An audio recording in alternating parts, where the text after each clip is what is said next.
amazing scenes we've seen in Hong Kong, these violent thunderstorms, which some officials are actually describing as being a 1 in 200 year rainstorm event.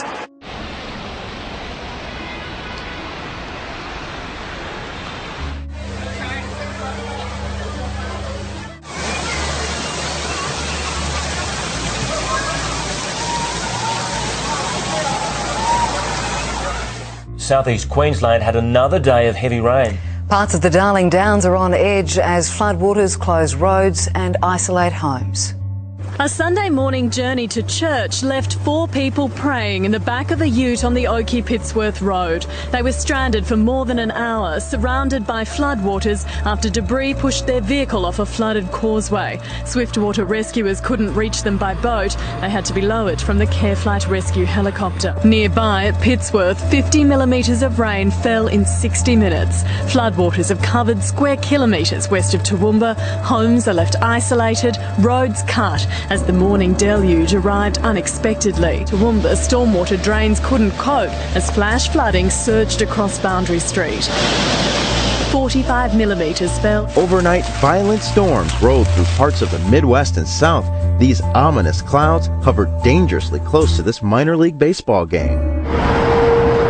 An EF1 tornado touched down yesterday morning in St. Louis, damaging about 100 homes. The governor of Missouri declared a state of emergency. In Texas, a tornado warning sent these college students racing for cover.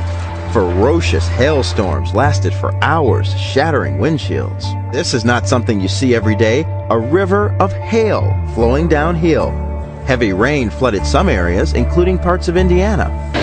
Out west, a different kind of precipitation. Spring snow, up to 20 inches in parts of Colorado.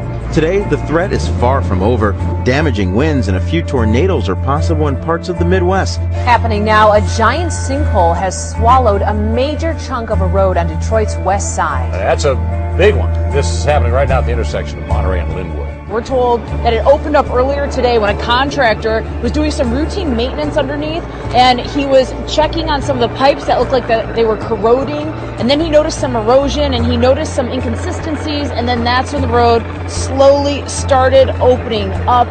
Now, those of our viewers in Korea might have woken up a bit earlier than expected this morning, due in part to a rare magnitude 5.1 earthquake. It was the third strongest ever recorded here in Korea. And social network services were full of messages on the rare incident. But we're going to begin the show with the restless night in Southern California. More than 100 aftershocks from this weekend's quake. Residents understandably on edge this morning, worried about what could come next. There have been more than 100 aftershocks here, including a 3.3 magnitude quake just before 11 o'clock Saturday night. That's just a day after the 5.1 earthquake rattled the region. The original quake made a mess across Los Angeles. Water pipes bursting in this apartment building.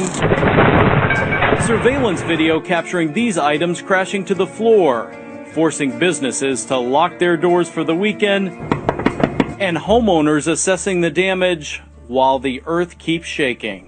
Seismologists say it's only a matter of time before California feels a stronger shudder. 4.8 magnitude quake hit the northern part of Yellowstone National Park in Wyoming. It shook the ground at about 5:30 this morning, California time. It was felt in towns along the Montana-Wyoming border, including West Yellowstone. The park has few visitors this time of year because it was in such a remote area. Chile, the powerful 8.2 earthquake that's hit the area, and it is called the Ring of Fire, rumbling back to life. Tonight, the world has been riveted by the images streaming in and asking, what does it mean for earthquake risk right here at home? In this moment of fear, people began to move. It was strong, she said, and it went on a long time. As the earth rocked, it sparked fires. Blare of the tsunami sirens. People running out of this pharmacy, some holding children, bottles tumbling from the shelves. A mass evacuation of nearly 1 million people, fearing a destructive wave in the wake of the powerful 8.2 magnitude quake. The quake rumbled along the most dangerous band of fault lines and volcanoes in the world, the point where the Earth's plates meet, the infamous Ring of Fire, stretching up along the U.S. western coast all the way through Japan and Asia. More than 1,700 earthquakes along the ring in just the past week.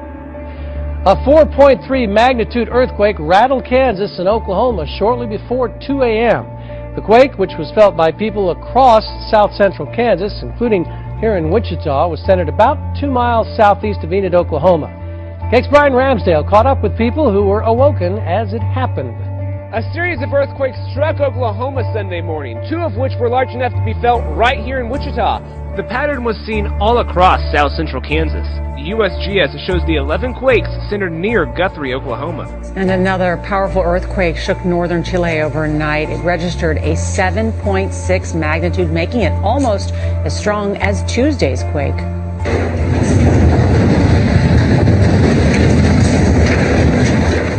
Thousands of people ran out of their homes, and Chile's president was visiting the area and had to leave her hotel, but no major damage or casualties are reported. This massive sinkhole will affect traffic in Chelmsford for days. Heavy rain created this giant crater on Boston Road at Bryan Road, part of the collapse captured by the Chelmsford Fire Department. Crews worked around natural gas and other utilities and now need to put in a new drainage pipe and fill the ground. The Solomon Islands has been hit by an earthquake just as the Pacific Ocean archipelago was reeling from heavy flooding from a tropical storm. So far, at least 16 people have died and thousands left homeless as the capital, Honiara, suffered the worst flooding in living memory. The full effect of the earthquake, reported to measure magnitude 6.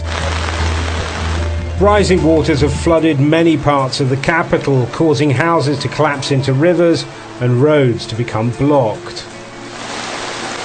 The Solomon Islands is one of many small island developing states threatened by rising sea levels.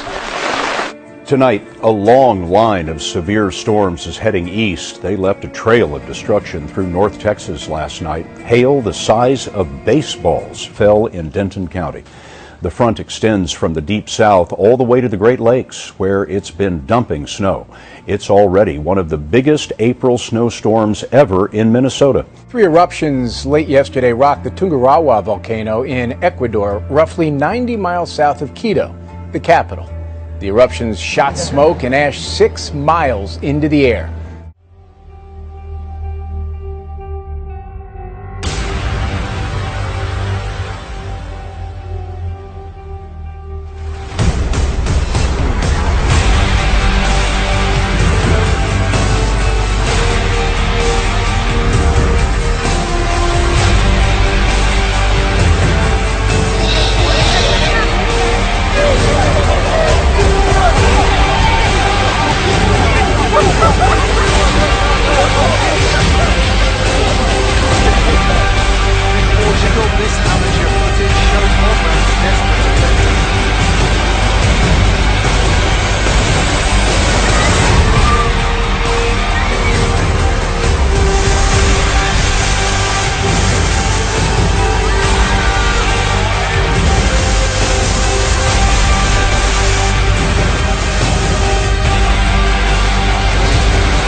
Something is about to change, and world history is going to change forever.